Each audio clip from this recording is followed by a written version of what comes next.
Lura ma'kom il-Polemika Football Podcast, illum jaj il-Bużu jkun ma'kom drabi oħra, dan huwa episode 3 ta' dan il-podcast. Grazzi tal-feedback mill-ġimgħa li għaddiet meta kellna Jess Montabella, direttur ta' Iberians, kulħadd jafu bħala ħaġa.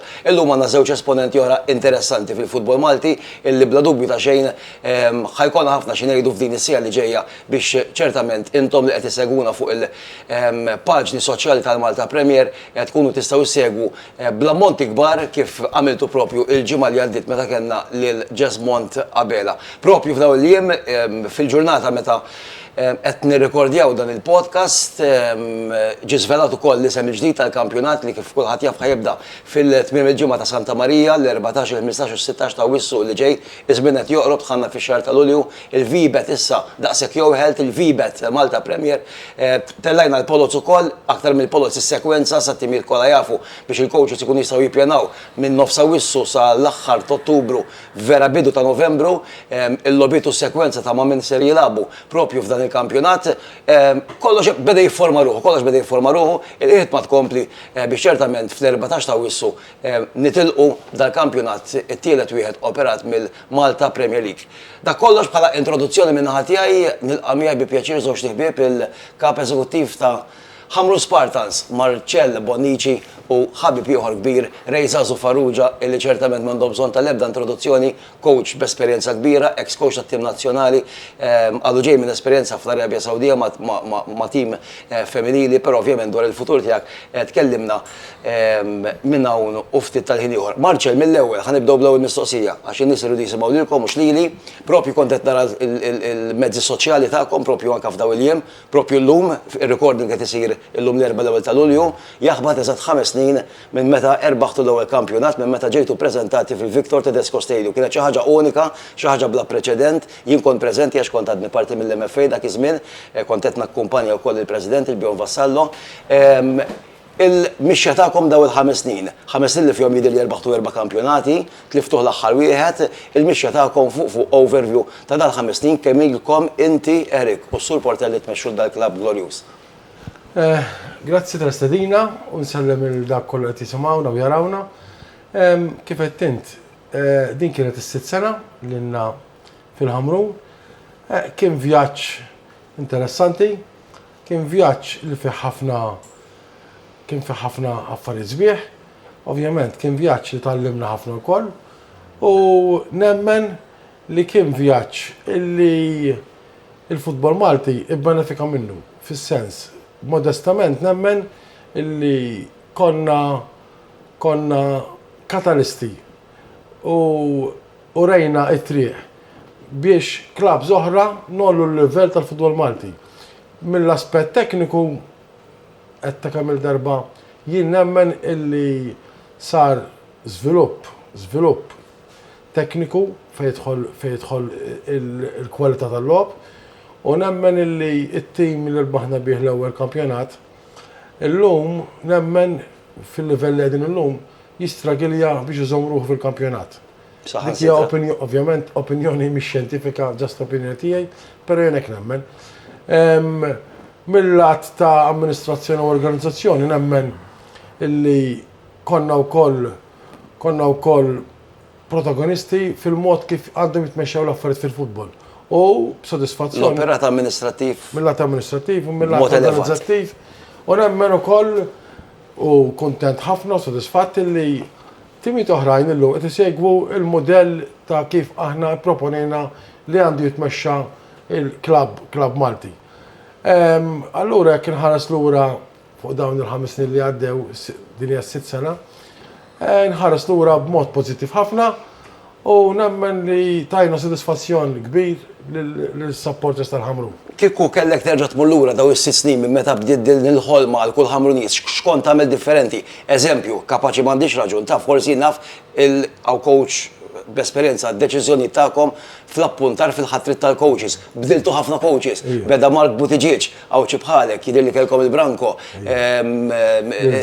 Zinnari, Zawri, issa kellkom il-Modika tkom kif neħejtuh, Sanderra. Taħseb li forsi dik kienet id-deċiżjoni forsi li kellek tmur lura kont tagħmel aħjar forsi fl-appointment tal-coaches, tal-head coaches? Mela, bħal f'kull vjaġġ għandek tħares il-qoddim biex tara d-direzzjoni. Pero tħares lura biex titgħallem. U aħna maħniex eżenti milli nħarsu l-qoddim, pero anke nitgħallmu.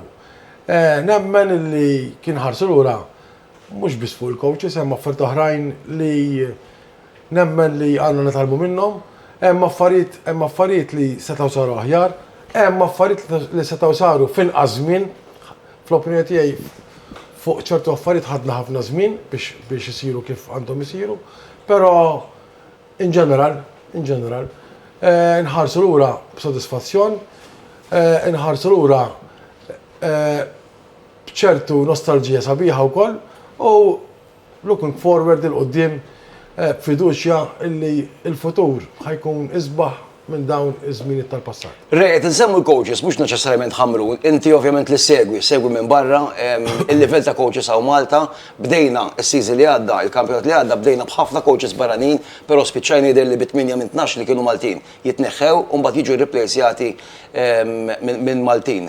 Semmejna 6-7 li kellhom jekk mhux iktar ħamru f'dawn l-aħħar 6 snin, Maltin biss kellhom il-Mark Buttigieg u l-Winston Muscat ma semmejniex, Winston rebaħ l-aħħar kampjonat. Tara il-timijiet Maltin anka kif qal tajjeb Marċell qed jelevaw l-operat amministrattiv tagħhom. They are raising the bars, il-mod kif qed joperaw. Però taħseb illi forsi il-coaches Maltin, mhux il-ħamrun in ġenerali, qed jiġu forsi skartati ftit wisq u mhux qed jiena żgur mhux ħan nikkritika l-coaches barranin, żgur mhux ħan nikkritihom, jiġifieri jekk kienu coach tajjeb, why not għandu jiġi hawnhekk. Però jien nemmen ukoll li l-kwalità tal-coaches Maltin improvja ħafna. Illum il-ġurnata, fimni anka meta tagħmel il-pro license għaw Malta, hekk tiċċekkja sew, aħna nagħmlu iktar sigħat, ma nafx eżatt l-ammont, però nagħmlu ħafna iktar sigħat biex inġibu l-pro license. Jekk tmur l-Italja biex iġib il-pro license, ngħidlek laqqas nofs is-sigħat li nagħmlu aħna. Mingħajr dubju dik iċċekkjajniha. Qed tifhimni, ġifieri nemmen li jekk coach ikun tajjeb Malti, barrani or whatever, why not? M'għandix tkun deċiżjoni għax inti Malti jew barrani, jekk il-coach taf li ħajtik li trid int, iġġib dak il-coach. Ħammorru mill-ewwel fuq ras il-lajn, inti kont coach tat-tim nazzjonali, kont coach ma' Malta Under 21. Nixtieqek tgħidilna eżattament x'kien ġara eżatt. Meta inti coach nazzjonali, tellajt nukliju ta' players tajbin. Jien niftakar kont parti kont media officer fit-tim ma' ħabib komuni Kevin Azzoppardi minn hawnhekk insellmulu wkoll, Kevin kien jħossib is-senior team meta kont l-MFA Under 21. F'sens tajjeb biex mhux iċempilli Silvio Vella kien coach tal-Under 21 ukoll kellu spell pożittiva ħafna. Darba minnhom anke fi grupp partikolari ġab 11 punt. U f'sens tajjeb, kważi kienu mhux jiġildu, imma tant kien hemm nukleo ta' players ta' talent dak iż-żmien fl-Under 21. Qed insemmu Matthew Gullajmier, il-Jurgen De Gabriele, Jay Greg, semmejt 2 minn 3 players minn tagħkom, li kważi kienu għadhom Under 21 u kien itellaħħom ma' kbar, vera li qed ngħid jiena tiftakar dak il-perjodu. Jiena di tan-nazzjonal meta Norman Darbani kien il-President u għajtuli, insomma qalu li ddeċidejna li nagħmlu lilek bħala national coach. Jien tinsiex għamilt 16-il sena ġa taqali, 8 snin bħala Under 21 national coach, xi 4 snin 5 snin assistant national coach u kont nara sew l-affarijiet. Assistant fakkarni xi ma kont ma Ziggy Health jiena, ma Josef Illich. All right. Tom Seinfeld. Gedin. Tifhem ġifieri l-esperjenza ħatta sew hemmhekk jiena. Però meta ġiet id-deċiżjoni tal Inti wara Tom Seinfeld kont wara Tom Seinfeld. Seinfeld. Ħadd deċiżjoni li kont naf u għatta fil-gazzetti mill-ewwel li ħambatu daqsxejn. Però d-deċiżjoni li tittieħed. Jiena bniedem li ma noqgħodx naħseb samnieħri, jiġifieri tittara l-futur. Il-futur huwa iktar importanti. Jekk tara pereżempju di tal-World Cup, kulħadd isaqsini l-mistoqsija. Għaliex daw it-timijiet żgħar qed imorru tajjeb u jimprovjaw. Għaliex?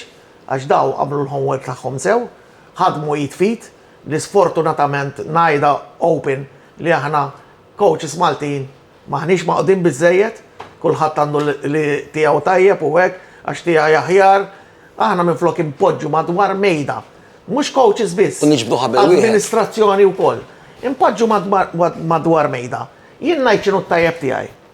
Marcel jgħid x'inhu t-tajjeb tiegħu, ngħid x'inhu l-ħażin tiegħi wkoll. U jgħid x'inhu l-ħażin tiegħu. Naraw x'nistgħu nieħdu minnu. U hemm nistgħu morru l-qudiem. Aħna ħanitkellem issa bħala Maltin.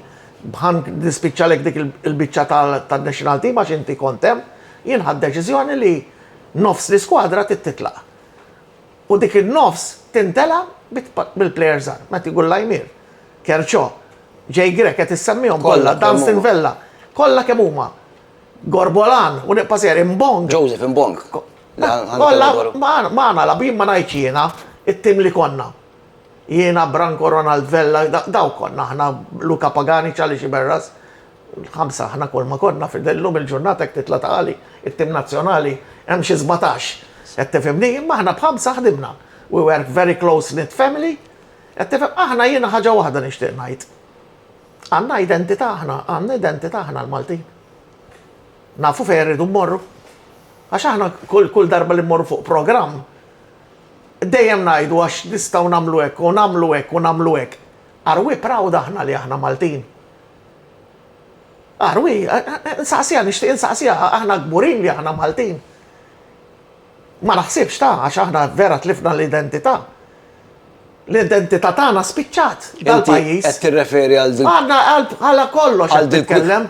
Pozittiva del quick fix ta' players importanti foreign base li jilagħbu għat-nazzjonali. Jekk ikun plejer tajjeb, għax hija xi ħaġa pożittiva però jien żgur jien rrid nagħti lok lill-plejer Malti.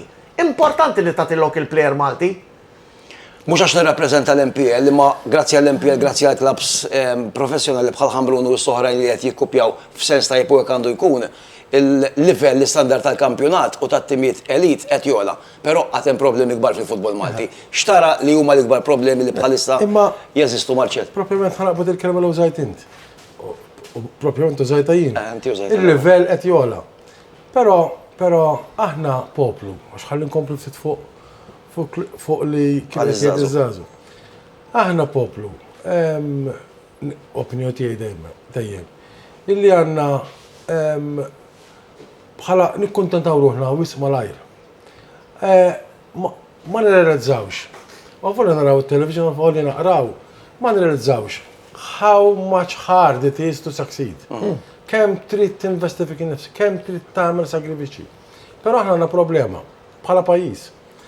Li aħna we try to obtain much with very little. Aħna dik jien kikollek tgħid li x'nixtieq li nbidel, però din mhux fil-futbol ta' biss jiġifieri ta' f'kollox, mentalità u kultura tal-pajjiż tal-poplu. Ħadd li f'suġġett li huwa l-aħħar se nidħol fih. Jien inħobb ngħid, aħna nitwildu bravi Malta, għax għaliex ngħid hekk. Għax meta jitwieled it-tifel jew it-tifla, ta' sentejn jisma' lil-nantu it-tifel tat-tifla kemm brava. Mbagħad tisma' l-tsija, it-tifel toħti kemm hu brav. Għadha t-tifel li jisma' kemm hu bravu. Għadu ma xejn. Għadu ma xejn f'ħajtu dan. Allora x'jiġri? Meta tiġri dil ħaġa, u t-tifel jgħid, it-tsija tgħidli kemm jien bravu, n-nanna tgħidli kemm jien bravu, oħti tgħidli kemm jien bravu. It-tifel jitlab b'mentalità li hu brav, jiġi konvint. Issa, il-moment li tirrealizzi jew tammetti li int bravu, l-inċentiv li titgħallem Tkompli tikber. l-inċentiv, l-aċċ, il-hunger li titgħallem ġej mill-fatt li qed tammetti li int ma tafx biżżejjed. Ma tistax, u għalhekk hawn ċerti nies forsi ma jridux jitgħallmu għaliex. Għax jekk inti ma temminx li għad fadallek ħafna x'titgħallem, ma tistax titgħallem. Dak huwa l-inċentiv li inti titgħallem. U għalhekk qed nieħda forsi b'ċajta, aħna nitwildu bravi. Allora jekk titwieled bravu, l-inċentiv li titgħallem, l-aċċ, il-kurzità li tkun taf, dak kif qed jaħdem. Imma dak ara kemm nista' nitgħallem fuq dak. Il-ħin kollu jissearch for knowledge, dik ma tonqoslok. Fimtni? U dik hija importanti. Però dik mhux fil-futbol. In ġenerali. Però fil-futbol nara evidenti wis. Għax int semmejt il-coaches Maltin u l-Barranin. Jien, personalment, in-nazzjonalità tal-coach u tal-player ma tinteressani assolutament xejn. Jien, per eżempju, aħna ħanejt xi ħaġa biex nikkonferma dan qed ngħid. Aħna għandna nuklu ta' players li jien proud, mhux kuntent, gburi. Għadhom żgħar. Zejn, Sven, Xejzin, issa tiela kien xikluna, għandna Scott, Kien xikluna kien misnuf maħazza Baġġu l-ura magħkom. Letterby, U għanna Trezeguet, tifel, għanna 6 players. Illi biex jinferħan, mux ferħan li għandhom potenzjal, ferħan bil-mindset u l-attitude tagħhom professjonali. Għadhom żgħar, Xi ħaġa pożittiva. għadhom żgħar, open għal kritika, l-esti li talmu nies ta' rispett, parents equally huma nies sajhom mal-art u nies ta' rispett, Kruċjali nispera ma wkoll. nsejtu ħadd minnhom. U dik tagħmilu kuraġġ int biex jirnexxielek to achieve something in life, tant hemm variables, tant hemm affar element importanti li kikollok wieħed nieqsef ikun determinanti li ma trinexxix. Perché kollok dan l-affarijiet kollha u il-Mattias ma semmejtux ukoll bħala goalkeeper. Ġifieri, jien nemmen illi meta int għandek the right mindset, the right Attitude. background, the right attitude. Dawk huma kollha affarijiet biex jgħinuk timprovja. Però kien titlaq b'ċajta għandna żaż kellna plejer, issa roħ batni long. U qabel tara qedlu importanti li jkollok żarbun tal-ħadid. U dan marfetti manager qallu dak marċex qalli żarbun tal-ħadid. U irġa' titqad miegħu issa wara ġimgħa l-lum. U qalli dik xi tgħid biha ta' żarbun tal-ħadid biex inti żomm saqajk ma nagħlaq. Ekku, ħalli ma L-iżvilupp ma jitlax rasek, u aħna dik problema aħna. Jitlana għal rasna wis faċli. Dik ħażin. Imma jien il-futbol Malti u l-istess biex inkomplu mal-għal żagħżu l-identità Maltija. Aħna għandna bżonn eżerċizzju ta' soul searching. Isma' fiex aħna tajbin. Fiex aħna inqas tajbin. Fiex aħna għadna l-lura mezz. Inti ma sax tagħmel avanz meta inti ma tidentifikax l-issues kollha. U fejn titasal it-targets li tilħaq. Għalhekk qed da suġġett. Aħna Sensittiv ma u nħobbux. titkellem fuq għal qalbek. Ma nħobbux inħarsu lejn il-mera. Aħna pajjiż, in-nies jevitaw iħarsu qattaw ħin quddiem il-mera għaliex.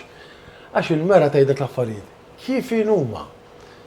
Jekk bla xar, il-mera tgħidlek. In-nies ma jgħidulekx, imma l-mera tgħidlek. Jekk inti overweight, in-nies ma jgħidulekx. Imma l-mera tgħidlek. Allura x'nagħmlu aħna? Ma nħarsux Ngħaddu wara l-mera biex ma nisimgħux il-kummenti. Però rridu nqattaw ħafna ħejn quddiem il-mera. Mhux futbol biss nerġa' ngħid. Biex fejn hu ħażin. Nammettu first step. Trid tammettiha biex tibda l-proċess. Tkun realistiku. Qas tammettiha kif tibda l-proċess biex titranġa. Ekku. Hija xi ħaġa pożittiva. Nafu wkoll li l-MPL anka bħala amministratur Marċell u l-komplement tal-amministratur jafu li għal kull tifel żagħżugħ li tilab għandek għal kull minuta għandek introjtu finanzjarju li hija xi ħaġa pożittiva biex ovvjament tinċentiva l-klabs kemm jista' jkun minkejja li għandna ir-regola ta' tmien barranin fil-pitch kemm jista' jkun iddaħħal u tintroduċi kemm jista' jkun żgħażagħ għaliex fil-verità għandek daw is-sitta hemm oħrajn semma l-kelma bravi mhux qed ngħidlek illi żgħażagħ li talajn mhumiex bravi għax talent hemm, però ejja nammettu li bejn dan il-grupp ta' players li semmejt inti li kkoċajthom għal snin twal sewwa għal-żgħażagħ li talajn illum hemm vakum kbira. U dik hija problema li l-futbol Malti b'xi mod jew irid jiffaċċaw jittekilja żgħażagħ. it-triq hija twila. Di rridu jirrealizzaw iż-żgħażagħ tal-lum. Mhux easy to get where you want to get. Mhux easy. Tittaħdem u tistinka għax ġieli titla' malaj, però f'sekonda taqla tisbita u terġa' tinżel. Waħda li ma taġobnix li qed issir fil-futbol Malti jiena mhux bħala amministrazzjoni or clubs or whatever. Tara fuq social media tifel ta' 6 snin bir-ritratt tiegħu qed jiffirma kontratt ma' klabb. Meta tkellimt ma' sieħbi Chris Ramsey illum Chris Ramsey li kien jilab man naxxar miegħi. Kien fid-diriġenza tat-Tottenham jidhirlu. Wara kien tat-Tottenham issa qiegħed mal-FA Ingliża. Mal-FA Ingliża. Meta tlu x'qed jiġri fuq Dawd qalli come on, żagħżu. Qalli impossible. Għalli those things don't happen in football, għalli ma jiġrux fil-futbol daw. Għalli tfal ħallihom jieħdu pjaċir u meta tasal l-età ta' 12-14 hemm tibda il-mixja mhux ta' 6 snin, 8 snin ritratt fuq social media. Mhux easy il-futbol diffiċli ħafna. Aħna l-aħħar li konna dal-aħħar xahar konna Our third encounter. Eżatt, Fil-podcast tal-MPL u konna darbtej fuq Darbtej fuq television. TVAM. U darba minnhom qabatt argument inti interessanti u naħseb japplika wkoll. Illum il-ġurnata aktar mill-progress tat-tifel f'dik l-età il-parents tagħhom ikun għadhom żgħażagħ, ikun għadhom żgħar sawa. Iktar ikun hemm il-pika u lejra bejn il-parents. Jiġifieri l-importanti li jien aħjar minnek, li t-tifel tiegħi aħjar minn tiegħek. Għalhekk qed ngħid jiena, Rodni dik ingħarat lek kelma jiena. U kont għamilt argument fuq Irridu dan. nedukaw il-parents ukoll. Mhux it-tifel biss, il-parents ukoll. Aħna it-tfal Maltin, il-parents kif qed ikellmuhom u jippreparawhom, tiġet jagħmluhom superstars. Jaħsbu li għandhom xi ħaġa ta' barra minn hawn. Argument Da. ta' Marċell. Illum- Li ta' sentej, inna n-nozzidu kemm intom bravi. Tant il-futbol biex tasal diffiċilissimu. It's not easy. Is-sagrifiċċji li għamilt jiena biex wasalt fej wasalt. U ifimni, batejt, kien hemm perjodi li batejt fil-futbol. Imma kelli dik ġofija jien dejjem li rrid niġġielet, rrid nerġa' nitla' on top. U kif ħadd tagħmelek billi titrega bis-serjetà, tagħmel extra training, turi lil coach li tkun ippreparat biex tidħol fit-tim. Turihom in-nies, turihom. Mhux tarmi xugaman. Tarmix illum nitkellem ma' ħafna tfal jiena. Never say die attitude. Coach, le għalfej, il-coach ma labnix, dejjem fuq il-bankina da. Waqaf bil-futbol. Tarmix xugaman hekk. La, jien kelli l-fortuna. U din għajda buċċi minn qudiem. Jien illum minix żgħir, però kelli l-fortuna li labt. Fi żmien l-antik, fi żmien Il-Gżira Stadium għednejle. Taqali, barra minn Malta 12 sena, ġibir 12 sena l-Australia u da. Imma jena kont laki u koll li kont li sar player, li labt ma players tal-ussu, għal dak iż-żmien is-70s kien, bir-rispett kollu lej il-klabs kollha, is-snin tal-Furjana. Louis Arpa, il-Weber, Anton, George, Xwierer. Ħansaqsik dwar dan ukoll. Krema kienu, Willi Vassalla. Ħansaqsik dwar dan ukoll. Kellim naħseb eżawrejni il-suġġett tal-grassroots, tal-youth development, taż-żgħażagħ, nsibu temi oħra x'dissija, kieku jkollna tliet sigħat ma tnejn bħalkom naħseb ukoll itiru. Isserħan il-moħħ. Hawnhekk għandna kap eżekuttiv ta' Ħamrun Spartans, isserħan il-moħħ hemm barra ninsab ċert li hemm ħafna Ħamruniżi qed isegwu dan il-podcast. Fil-bidunet semmejna dal-proċess, dal-perkors, dil-mixja, bħallum l-ewwel tal-Lulju 2006 snin ilu 2020. Konna għadna bil-pandemija, sfortunatament. Erbaħtu l-ewwel kampjonat taħt l-amministrazzjoni tagħkom, għax kien it-8 fl-istorja tal-klabb ta' Ħamrun Spartans. Isserħan il-moħħ. Joseph Portelli, Marcel Bonnici, Eric Kakija, Eric Saliba, skużani, u l-bella kumpanija. ħajibqaw imexxu l-Ħamrun Spartans anke fid-dawl tal-fatt li l-biraħ rajna stejjer fil-medja internazzjonali jidhirli li tinsabu ferm viċin l-akwist l-ownership tal-klabb Taljan mill-belt Bellezza ta' Ferrara Spal. Fidejk.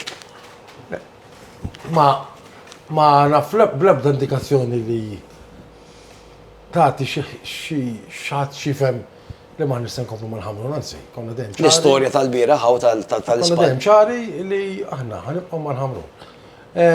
Anke jekk u meta sussegwentament ikollna tim, jekk naslu semmek, kalla jrid nħabbru dal-waqt. Jekk naslu hemmhekk xorta l-Ħamrun jibqa' fl-istrateġija jibqa' importanti bħala parti minn din l-istrateġija. Parti mill-proġett long-term planning. Tal-Malti Ownership. Ġifieri l-Ħamrun.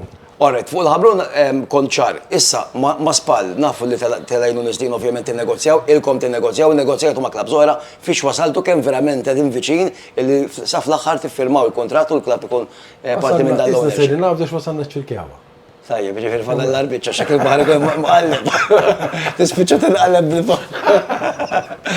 Tajjeb, din tal-ownership, il-ġimgħa wara kellna l-ħaġġ, kellna l-Ġas Montabella, naħseb hija xi ħaġa pożittiva rej, żgħażu, ġifieri għandek il-investituri barranin Amerikani ġejjin hawnhekk, ġifieri Ħamrun Spartans m'għandhomx bżonn investituri barranin għax ovvjament għandhom backup amministrattiv intelligenti u finanzjarju b'saħħtu ħafna, ġifieri, u naħseb hemmhekk l-hemmhekk iridu Inti taħseb kieku l-Ingilterra bħal Manchester City, Tottenham u daw, kieku m'għandhomx dawk l-investituri qegħdin fejn qegħdin? Niftakru s-City, telajnu niżlin. Telajnu niżlin, jew. Din hija pass importanti naħseb għal futbol Malti jena, mingħajr dubju. Però ħanerġa' nirrepeti li għatlek qabel għax di marriċ l-missja jena. Ħanġiblek eżempju jena. Meta tlajt is-Saudi jena mill-ewwel għattilhom irrid intella coach, assistant coach u tellajt analista. Għażilthom jena.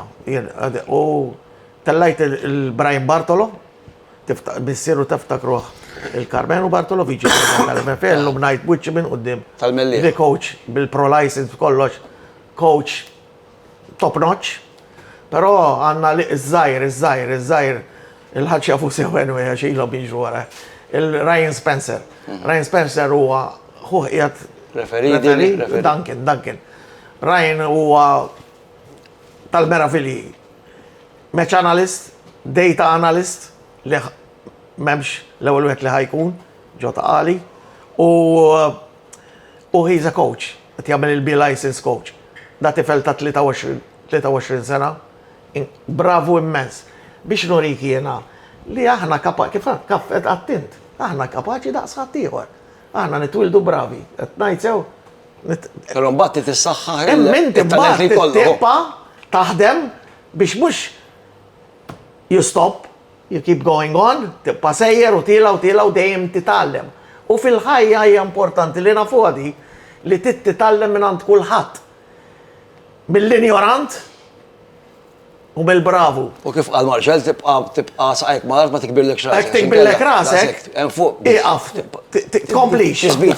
Id-differenza bejn min fil-ħajja jkollu suċċess u min fil-ħajja ma jkollu suċċess hija basically hija ħaġa sempliċi ta'. Min ikollu suċċess jitgħallem mill-esperjenzi.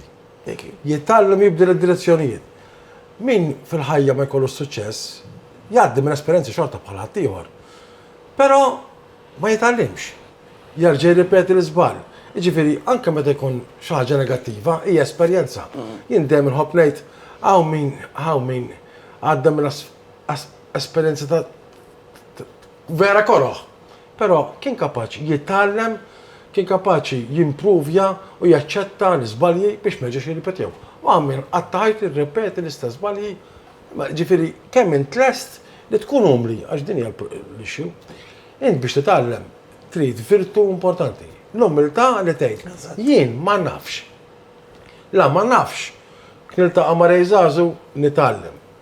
Attent biex kien ara xi ħaġa, kien nisma' xi ħaġa. U tipprova tarax ma titlawx il-verba. Tarġa'. Il-talim huwa learning exercise huwa ħin kollu. Fonte farawes. Il-ħajja hija learning curve dejjem. Ma trid tkun ikollok attitude u motivazzjoni. Learning process. Għax kif sot widnejk. Tista' tisma' l-aqwa diskors, tista' tisma' l-aqwa teacher, l-aqwa professur. Jekk widnejk magħluqin u tkallim. Qed insegwu bħalissa tinsabu fil-fażi wkoll li qed tippreparaw l-aħħar ġimgħa għall-logħba tal-Ewropa, Conference League, l-Ewropa ħamru Spartans is-season li għadhom biċċa xogħol kbira. Jien nemmen, issa forsi mhux kulħadd jieħu pjaċir għax kif konna qed ngħidu ma' żagħżu jkun hawn min jieħu pjaċir bid-deni ta' ħadd ieħor. Però jien nemmen li kull min jieħu bil-futbol Malti. Nwafqikaw. Kulħadd ħabb pjaċir bil-progress li jagħmlu daw fil-conference League issa. Għax ħaġa bla preċedent. Għandna problema kbira li għattilkom dikinhar fuq it-television. Tinsiex li aħna nisajjurin il-Maltin. Jgħadni kif semmejtilek 5 minuti ilu. Għalhekk qed għax hekk da. Aħna nisajjurin, aħna ma nħuġ. Jien ma hekk Marcel jagħmel xi ħaġa tajba. Kif għamel fl-Ewropa pjaċir. Ma żagħżu. Meta inti tgħid dik hija stumbling block biex titgħallem. Le għalhekk qed ngħidlek jiena. Jiġifieri dawn ma hekk ħajbqgħu b'din l-attitudni. Jien ġielu mhux ħajtalmu. Ġielu tiġri jgħidu l-ara dak il-klabb qed jikkopjana. So Tajjeb ħafna. Dik ċertifikat jien għalija. Li qed tagħmel xogħol tajba. U sewwa jien meta għaddejna l-gruppi, l-ewwel ħaġa li niftakar li qed nixtieq din l-esperjenza tkun esperjenza ta' klabb oħra. Għax aħna bħala ħamrun qed ngħid u kwalunkwe klabb fid-dinja nagħmlu x'nagħmlu aħna nistgħu nagħmlu livell u jista' ħadd ieħor jersaq jitla' l fuq ukoll. Però biex jgħelab il-livell biex jogħlab kif għandu suppost ikun huwa meta jogħla kulħadd. Inti meta tikber, inti tikber waħdek in isolation, kikbru l-oħrajn miegħek, hemmhekk jikber il-futbol, hemmhekk jikber il-kampjonat. Meta għandek l-isfida, għandek iċ-challenge. Ta' kulħadd. Kulħadd jimprovja. Il-pika pożittiva. Qed insemmu parentesi fuq l-esperienza fl-Ewropa s-sena l-oħra. Beda li kontu għadkom għaddejjin, sa ġimgħa qabel il-miliet kontu l-Irlanda bl-aħħar logħba fil-gruppi. Mhux finanzjarjament il-klabb għandu backup b'saħħtu ħafna, però loġistikament u mhux jibsa għax naf li llum il-ġurnata naħdem fl-administration naf kemm lilek kemm il-Erik Saliba u anka Sur Portelli, ġifieri kull sfida taraw kif telbuha. Però loġistikament kienet ta' sfida das-safar kollu ġejjin u sejrin, tiġu l-ħamis, tiġu l-ġimgħa s-silħat għandkom il-logħob terġgħu issifru. Kienet fil-waqt aħna dejjem ngħidu kienet esperjenza sabiħa. Ejja, mhux hekk. Però fija ħafna problemi ta' ġifieri, loġistika ejja enormi ġifieri, dik li kull ġimgħa kull 15 għandek is-safar. ħafna biċċa xogħol kbira, titbookja l-lokandi, flights, training sessions. Titorganizza l-lob ta' Malta, għax il-lob ta' Malta kif ta' xejn il-home matches il-klabb jorganizzom. L-għajna tal-MFA ma l-klabb jorganizzom. Kien test, fil-bidu ħankun onest, fil-bidu net kont kważi ftit beżan li aħna nista' nagħmlu l-grade. Però hawnhekk ukoll kbura ħafna illi bin-nies l-għandna Għandkom tim kbir. Għamilna struttura speċifikament għal gruppi u nista' ngħid illi f'ċertu aspetti konna f'livelli ġifieri vera top fejn jidħol hosting, fejn jidħol reception il-hospitality, il-match experience u dal-affarijiet. Il-mod kif imxejna mat-tim avversarju. Ospitaw il-Shakhtar Donetsk, ġifieri mill-Ukrajna, marru Turkija, Ġakelonja, Poland, ġifieri tim jitbaru, tim ta' ċertu rispett. We reached the expectation ġifieri with flying colours. Sena wara, ħatibdew il-ħamis il-ġimgħa d-dieħla titilqu erġajtu deja vu vjaġġ twil li Faroe Islands, kemm temmel li din darba terġgħu tirrepetu s-suċċess ta' sal. Jiddependi ħafna mill-polza. Temmet il-pol kampjonat? Jiena. Għalhekk qed taħdem, għalhekk dejjem ngħid you have to aim high. Issa qed nagħmlu minn kollox biex dak l-objective tagħna u jkun x'ikun. Jien tlaħaq, issa din qed ta' darba oħrajn. Ħafna jgħidu biex mbagħad ma tilħaqx ta' ċajt. ċajt, imma l-objective iżik. Dejjem tkun dejjem ħaj. Issa ma nilħux. Law ħaġa ma nilħux, kieku n-nuqqas tiegħi jibda minni, irrid nara fejn kien in-nuqqas. Għax jekk ma nilħux ma ħabba nuqqas tiegħi jrid kien l-ewwel wieħed li niffaċċja lil kulħadd u ngħid isma' n-nuqqas ġej minn naħa tiegħi. U kieku n-nuqqas kollettiv irridu nindirizzaw, ġifieri. Però li tejmja dejjem ħaj, dak huwa importanti. Bin-nuqqas kont ħan niġi għal fuqek, imma bin-nuqqas daħħani għal mistoqsija oħra, xi ħid jibda jafas u għandi xi affarijiet oħra. Kien nuqqas ta' Ħamrun Spartans is-season li għadda meta wara dik il-glorja, dik il-hype, sal-militat qed tilagħbu fl-Ewropa anke tkelli tissemmi dik il-barta xi ħaġa pożittiva, xi ħaġa bla preċedent. U bad daqqa waħda ġie għannar, kulħadd qed jgħid li Ħamrun rebħu l-opening ground, ħajgħaddu rieħet il-closing ground, neħħejtu l-barranin, ġibtu barranin oħra u il-forma tat-tim tiddipja ġimgħa wara l-oħra sakemm tliftu l-kampjonat. Ħsibt ħafna fuq das suġġett, ħafna. Ir-raġunijiet huma varji.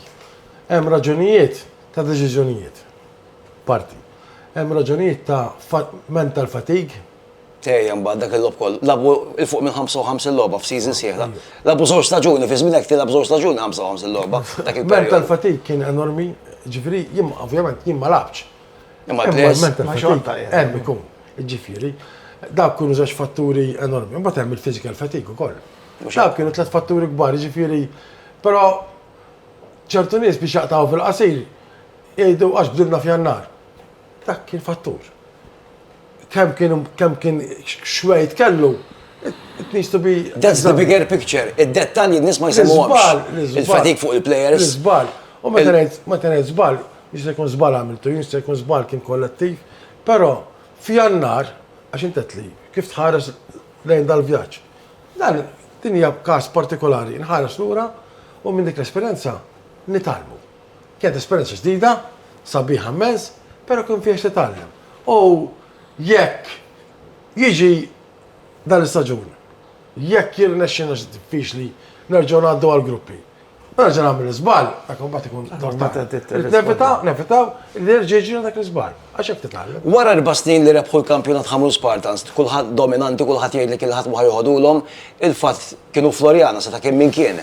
They managed to break the duck.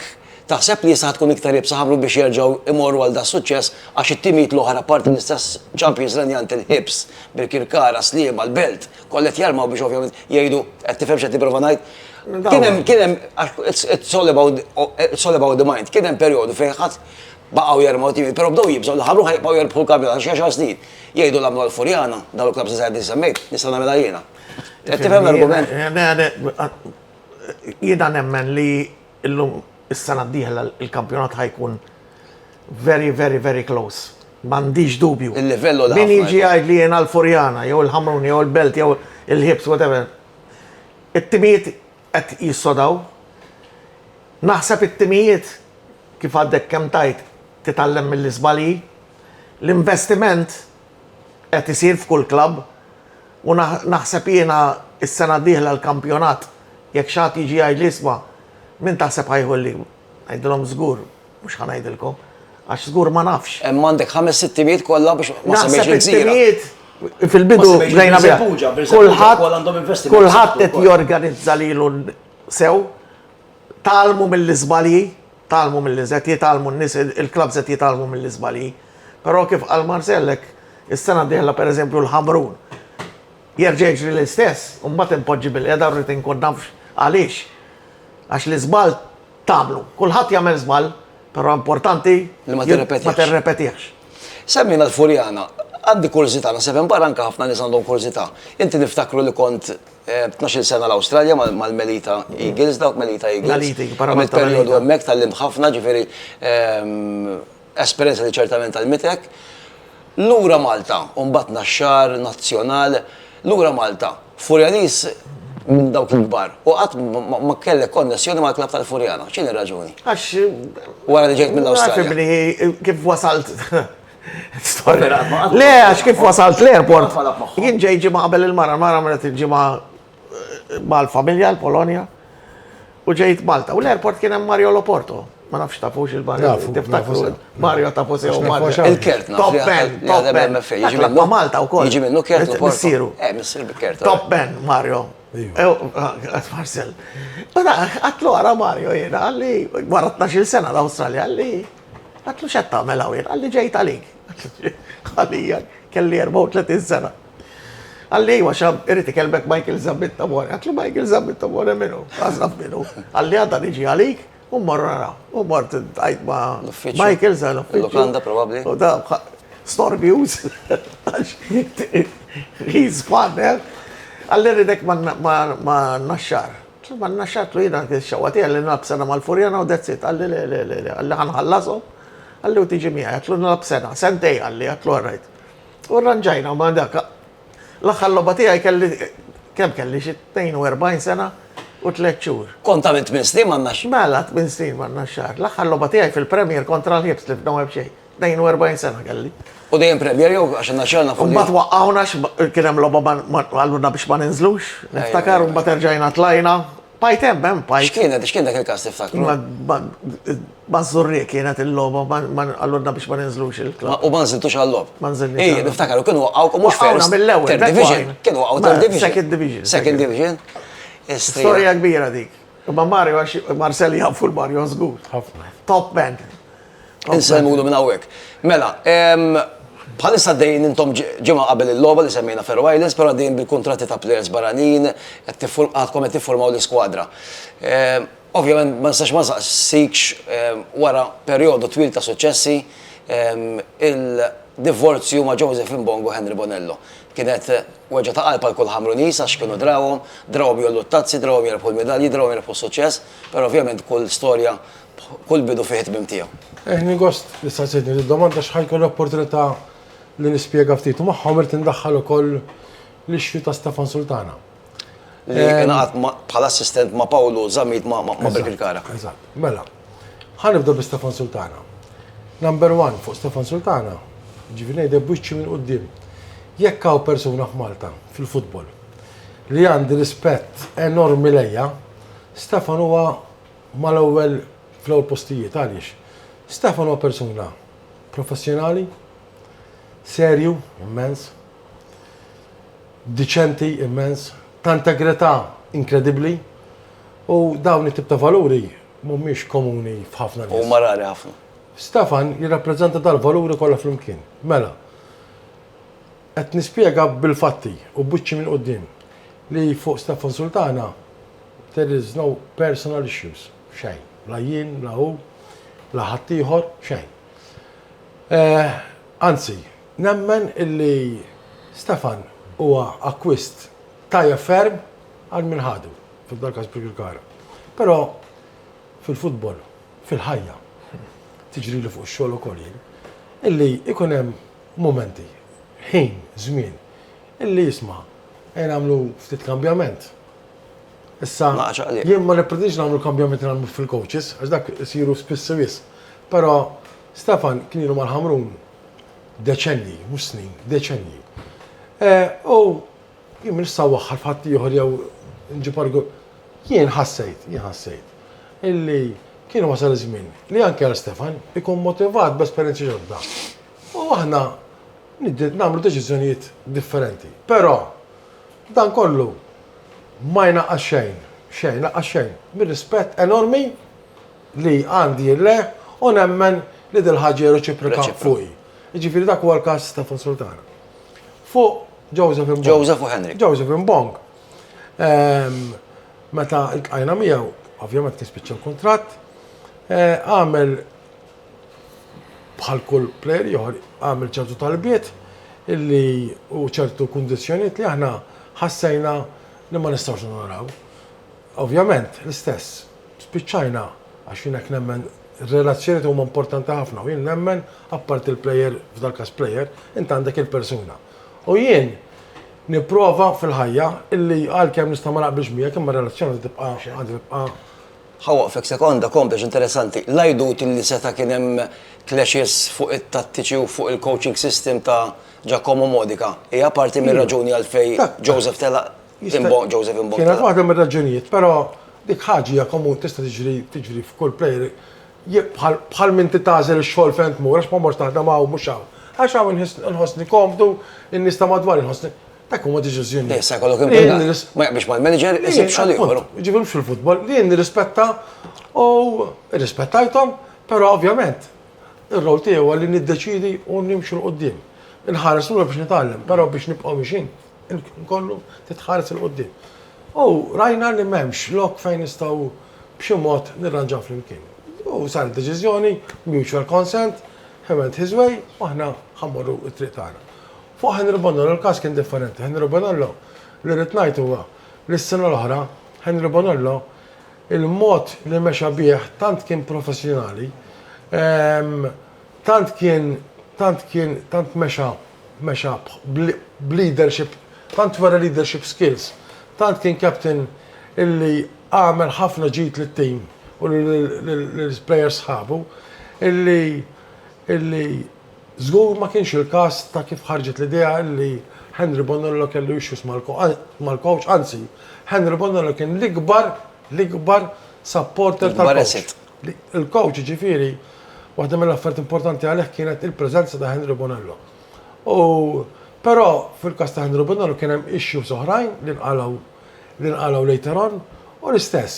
Irrispettajna tkellimt ħafna ħiniet miegħu, għandi rispett lejh kbir u nemmen l-istess li r-rispett l-għandu lejja huwa reċiproku, però id-deċiżjonijiet wasluna li immur fit-triq oħra mmorru fit-triq oħra. Però dan ma jnaqqas semmejt tliet persuni, ma jnaqqas xejn milli nirrispetta d-deċiżjonijiet tagħhom.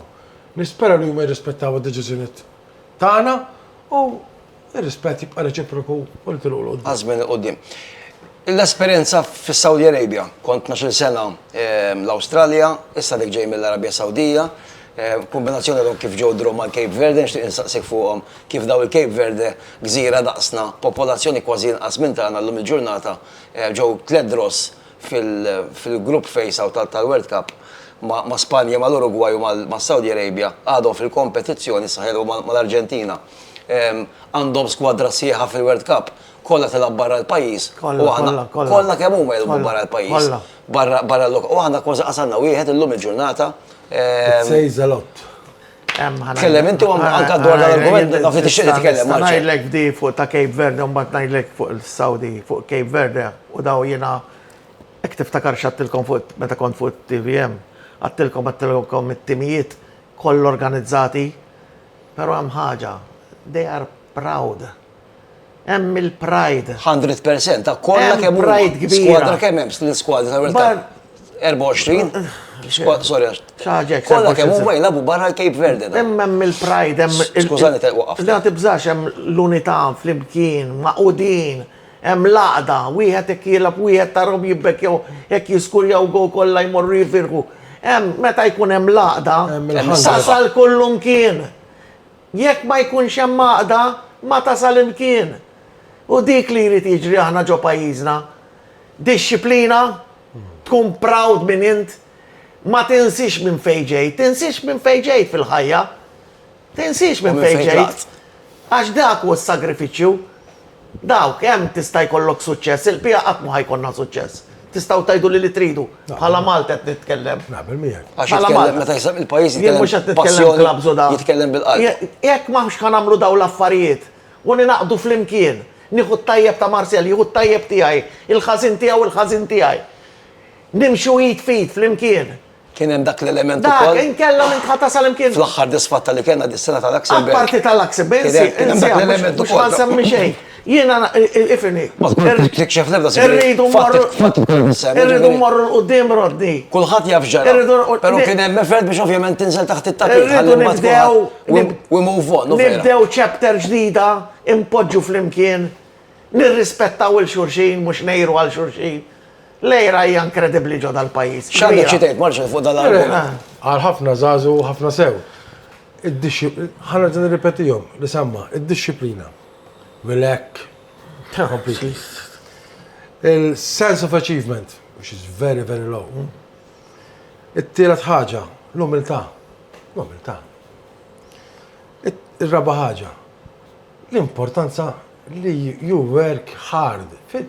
Inti kif tista' biex inti ċifi xi ħaġa speċjali. Int bil-forsi you have to work in a special manner. Jekk inti ħadd tistinka u ħadd tagħmel affarijiet average.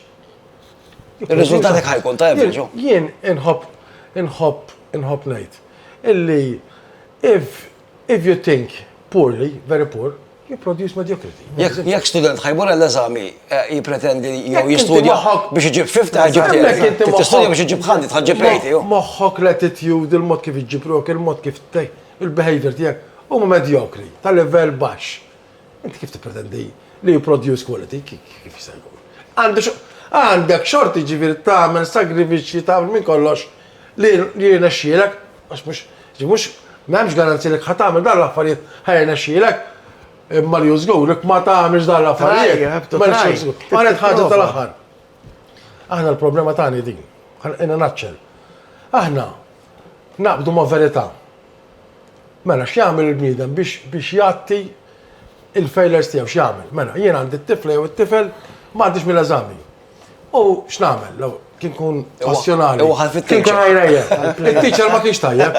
Mela, skuża l-ammara. Dik tista' tkun vera ta' ġifieri. Vera forsi. L-approach mhux tajjeb. Tfajt il-wejt mela t-teacher. Għax l-iskola kienet mhux tal-level. Hemm element veru, ma dik tfajt fuq il-wejt għal xejn. Għax fil-klassi ma kienx hemm air condition. Veru jista' jkun. X'nagħmlu aħna lura?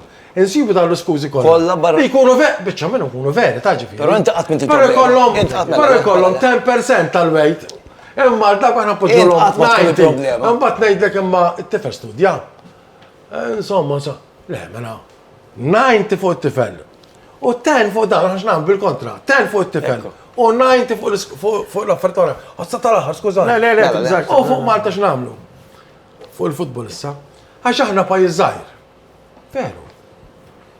Rabdu dawk il-90% l-etnikament qabel. Mela aħna qed nitilfu għax pajjiż żgħir, mela.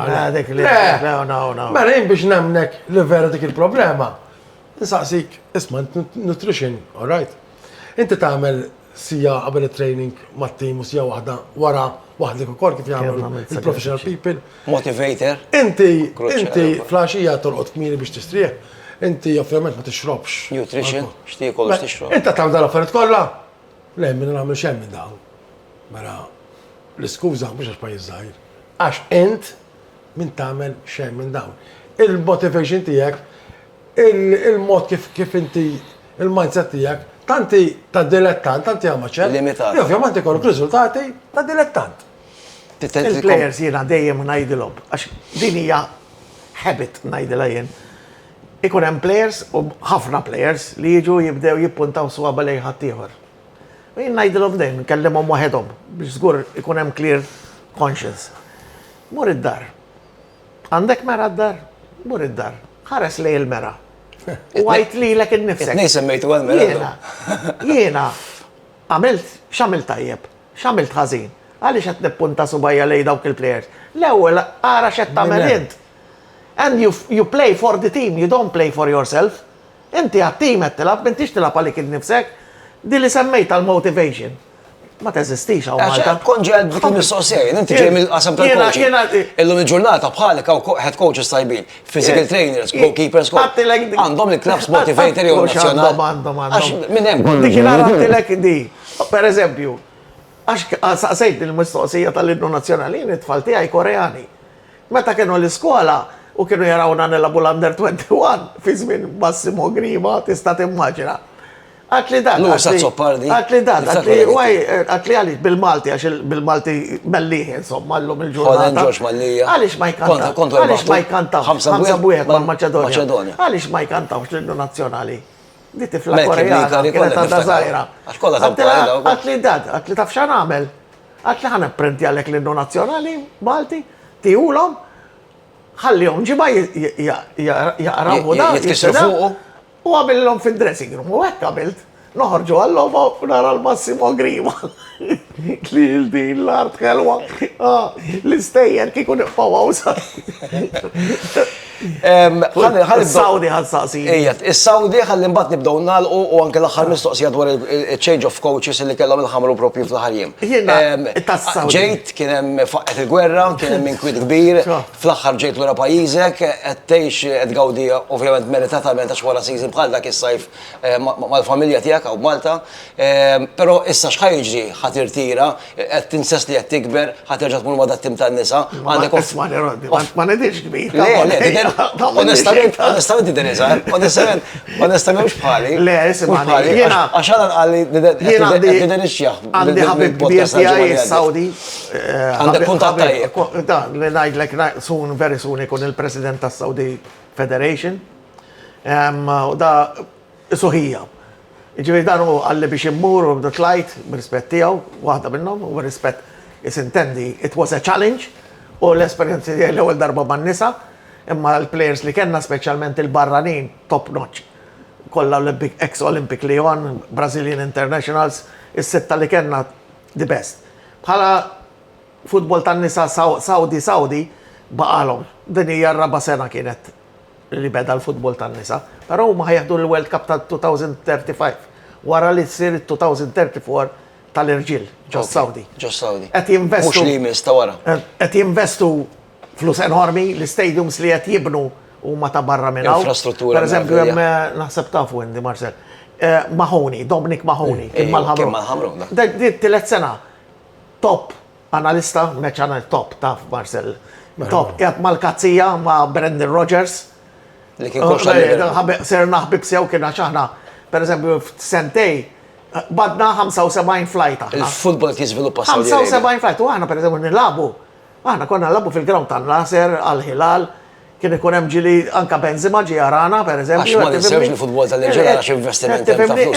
Cristiano Ronaldo, Benzema. Jekk taraw il-ground li qed jibnu l-Aramco, ġo Damam, jekk taraw dal-ground, mawx bħalu fid-dinja, mhux ħajkun hawn bħalu. Ġo Damam. Min jafx lussu anka l-kumditajiet. Ma tistax timmaġina. Ta' Ġedda, aktar għal-grounds ta' Ġedda fej konna nilabu. Għawek fuq l-argument li kontu għet issemmu, intom player, anka sa' kemm jasal training, jidħol fid-dressing room training indan. Għamillek xi kwarta jfittex park.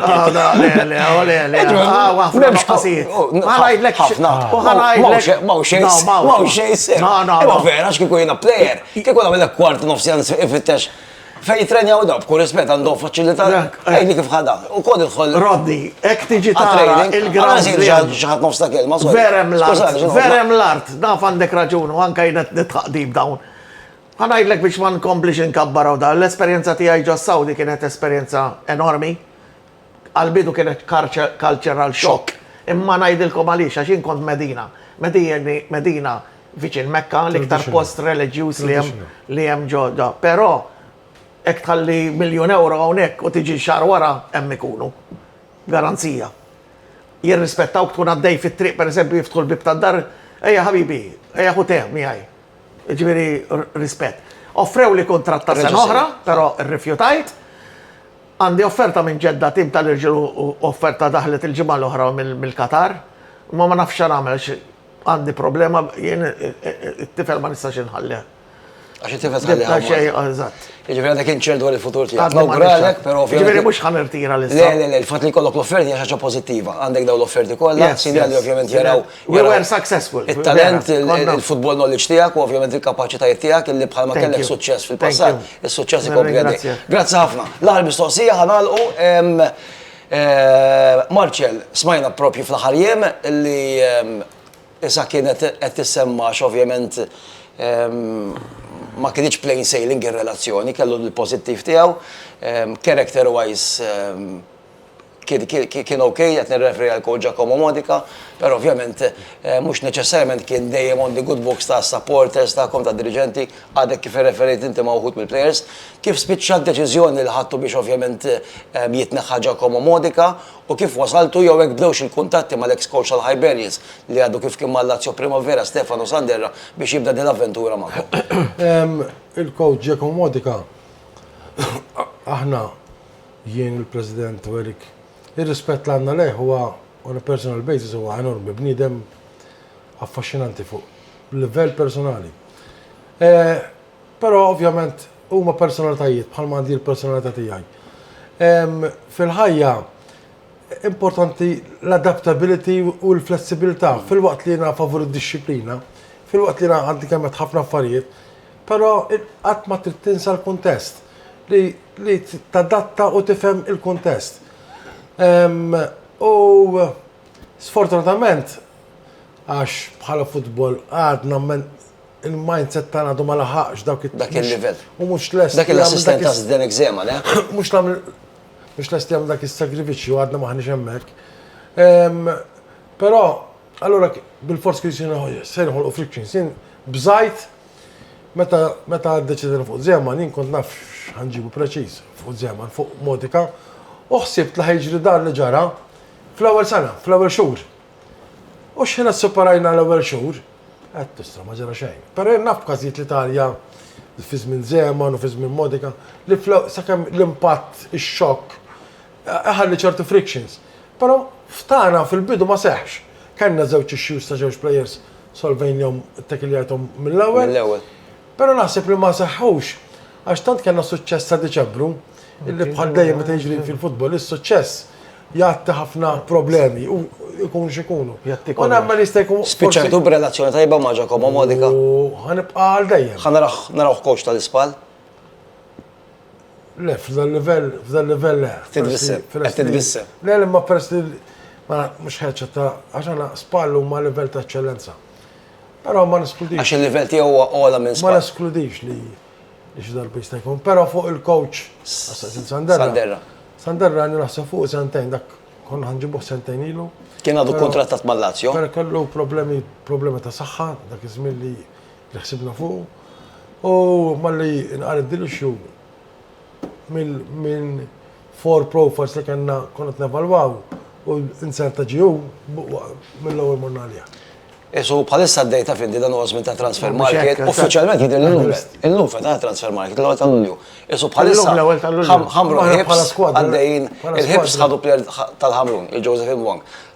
L-ex coach tal-Hibs ma' mal-Ħamrun u naħseb għamiltu akkwista Luis Lucas Villela, dak konfermat. Konfermat, hemm xi plejers oħra x'ovvjament in-nies jinteressu. Fadal Maltin barranin, issemma Alex Satariano, pereżempju mal-Ħamrun. Fadal wieħed suppost. Kena problemi fuq il-passaport. Ġifieri l-iskwadra kważi lesta. Lesta l-iskwadra. Alex Satariano allura. Alex Satariano Inti saqset it-talimiet. Issemmew il-ħamrun Talima, talima li rrid. Għadu ma ġiex imma li. Nitalmu minna. Hija aħna fl-ewwel ġimma ta' training l-iskwadra kienet kollha Malta.